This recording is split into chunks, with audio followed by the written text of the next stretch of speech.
There's no supervillain quite like Thanos, the Mad Titan. He's been a menace to the Marvel Universe since 1973 when he made his debut in Iron Man number 55, and few villains have proven as formidable. Despite his long history in Marvel Comics, Thanos has never been as high profile as he is now. You probably already know that he's a nihilist cosmic warlord who's set on assembling the Infinity Gauntlet, allowing him to wipe out life as we know it. Set that aside though, and you'll find a ton of fascinating components to the character that are slightly lesser known. This is the untold truth of Thanos.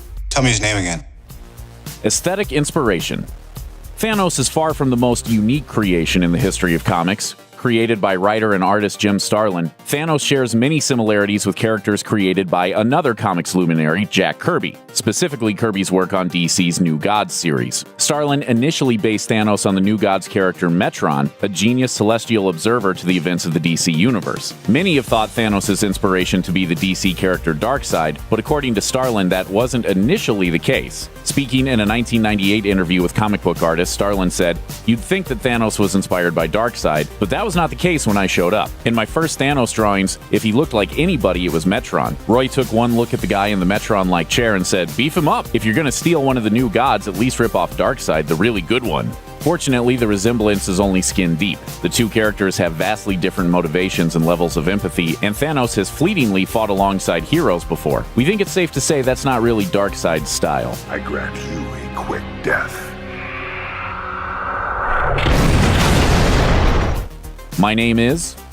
This may come as a shock from the looks of him, but Thanos descends from a race of aliens that actually look more or less human. Thanos is a carrier of the deviant gene, sort of the equivalent of a mutant in his race. His mother, father, and the rest of his family are members of a superpowered alien race called the Eternals, living on Titan, one of Saturn's moons. They look human, and when his mother Suisan became pregnant, they expected him to look the same. When Thanos was born, however, one look at him sent all expectations out the window, including the name his mother intended to give him. Before she realized Thanos was a deviant, his mother intended to name him Dion. However, when her child was born, she was horrified by his mutation, and upon looking into his eyes, she realized he was the harbinger of the universe's ultimate destruction. I made a huge mistake. There's a lot more messing up this mother-son relationship than just unfulfilled expectations and a gross chin. Suisan tried to execute Thanos as a child, and Thanos successfully returned the favor later in life. Their complex, tumultuous relationship began with a simple name change. The shorthand is the butterfly effect.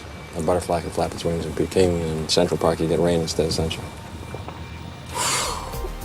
Collecting the gems. The Marvel Cinematic Universe spent more than 10 years building up Thanos' search for the powerful 6 Infinity Stones, or gems as they used to be known, but it only took him 2 comic books to accomplish a goal that's taken a decade to get done on screen, with the Mad Titan snatching up the gems one by one in a 1990 comic called The Thanos Quest. The 2-part story saw Thanos traveling the universe and liberating the 6 gems from their owners, and they were all in very different hands compared to their cinematic counterparts. First, Thanos attacked the imprisoned In-Betweener, stealing the green Soul Gem from his head. Next, he liberated the Red Power Gem from the Champion in a physical contest, and stole the Time Gem from the Gardener, an ageless elder of the universe. The Yellow Reality Gem he pilfered from the Collector, who you may remember from Guardians of the Galaxy. The Purple Space Gem was taken from the Runner, and the Blue Mind Gem was nabbed from the Grand Master. Yes, that Grand Master from Thor Ragnarok. All of these foes fell with a surprising quickness when challenged, clearing the way for Thanos to assume the powers of a god in the Titanic 1991 event series The Infinity Gauntlet. Courting death. Many of Thanos' stories chronicle the Titan's obsessive passion for the living personification of death. It's a relationship that was foreshadowed by his very name. Jim Starlin originally came up with the character of Thanos while taking a college psychology class. He based Thanos' personality off of the Freudian concept of the death drive. In other words, the psychological impulse to end one's own existence. His name is reminiscent of Thanatos, the Greek mythological figure who is said to represent death. In Marvel Comics canon, Death is an actual person, a skeletal female entity who is sometimes referred to as Lady or Mistress Death. While Thanos is completely in love with her, Death often refuses to entertain his advances, or even acknowledge his existence, leading Thanos to lash out and seek attention through his universe-destroying scheme. While Death does eventually entertain a romance with Thanos, to say it's complicated would be putting it lightly. It certainly wasn't worth all of the destruction. In the end, Thanos' battle against the universe's strongest heroes was all done for the sake of impressing a girl. She's not even all that good-looking. My own worst enemy. All of Thanos' bluster covers up a lot of insecurity. As both the Infinity Gauntlet and the character's solo outings have shown, Thanos is surprisingly something of a self-defeating sad sack. On the surface, his goals would seem to be the same as any other supervillain: world domination and destruction. However, Thanos' motivations transcend typical villainy. He believes in oblivion like a religion and all but worships death itself. In his own twisted way, he believes he's doing the right thing. The universe is unworthy of existence, therefore it falls on him to give it what it deserves. The nihilism doesn't stop with his view towards all other life. It applies to him as well. Not even Thanos is worthy. This is why Thanos, despite his power, never manages to stay on top for too long. It's firmly established in Infinity Gauntlet that he ultimately fails because he allows himself to. He will always subconsciously leave a hole in his plans that the heroes can exploit to bring about his defeat. As much as he believes that the universe deserves to die, he doesn't believe himself worthy of the task at hand. For such a formidable, otherworldly figure, that's a pretty human flaw. Thanocide.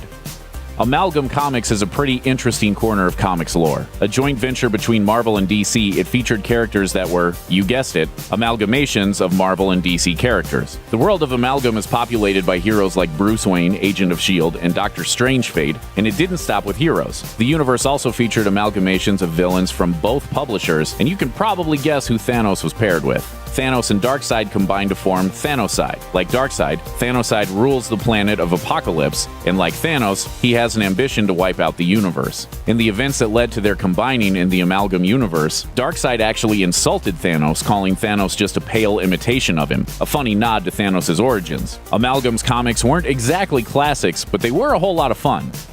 Kicking it with the boys.